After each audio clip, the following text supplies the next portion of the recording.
أهلا بيكم يا أولادي، من أرض النيل اللي بيجري في عروقها الخير، ومن شمس مصر اللي بتشرق على المعابد الذهبية، من قلب الحكمة الفرعونية اللي ورثناها عن الملكات والمعلمات الكبار. جايبة لكم كلمات مش مكتوبة بس على الجدران، دي محفورة في روح مصر. اسمعوها بقلبكم، يمكن كلمة النهاردة تهديكم في بكرة.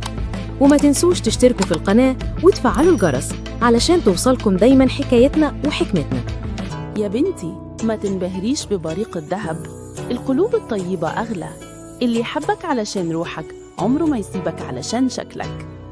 خليكي دايما مصدر هدوء في دنيا كلها دوشة.